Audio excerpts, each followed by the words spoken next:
I am Isa from Finca Saleh, and my 25 years old friend Rombero and me, we would like to share with you why I started to use a bit after 20 years of bitless riding. To explain that, I think I would like to first explain to you why I even went bitless. What was the reason? And that brings us back to my first horse, Penny Lane, that I got when I was 12. I was a normal English riding style stable, went jumping on shows mainly because in the dressage we were never succeeding because she didn't accept the bit, how I saw it then.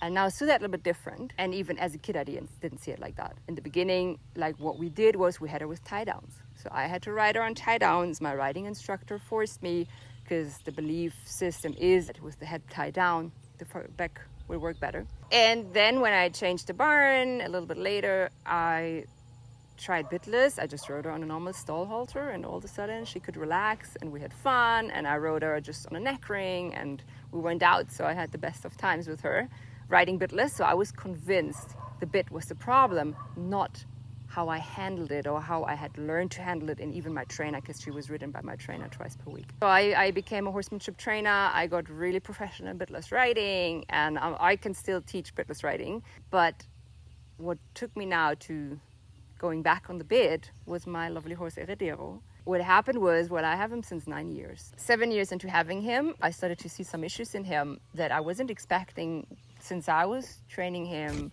gymnasticizing him every day. And it was that when I asked him to lift his hoof, I always have my horses lift the hoof instead of me lifting them up. So if I asked him to lift the hoof, he didn't bring it up. Furthermore, he had a pretty bad swelling here, strong hard bump in the neck.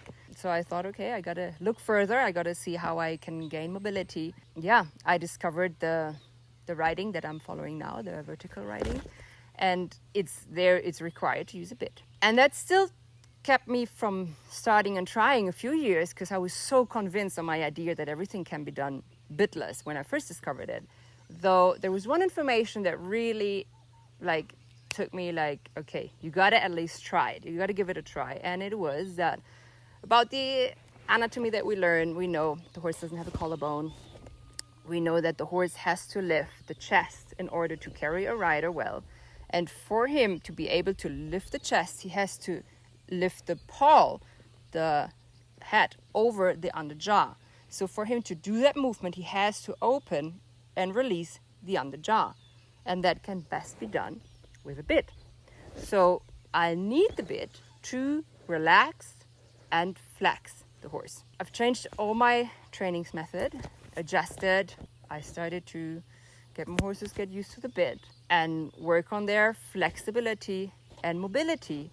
And also I had to change my whole concept of the bit. So the bit is not to control the horse. The bit is not to pull the horse into a frame, right?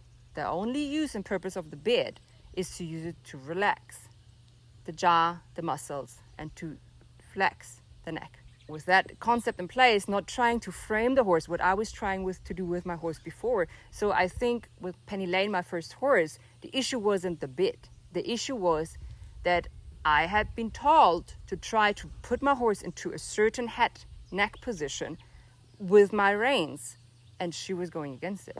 So I'm grateful she put me on that path, and I'm grateful for Heredero to show me another path now, where I'm on now. And the results I'm having, the changes in my horses are just tremendous. I'm really, really, really thankful for Manuel Josh de Oliveira to share all this knowledge, that we can actually get the horses to their best health and best mobility and flexibility in their body. My horse Heredero, that didn't let me mount, that didn't let me saddle him, that couldn't lift his leg, he's now much happier.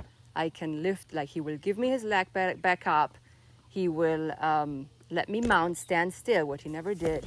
With that signs are telling me that he's much happier and in a better health now than he was before without a bit. So with the bit, we really have a different access to our horse's body, where we can go inside the body, relaxing the muscles that are on the inside and not only on the outside like we can do with massages.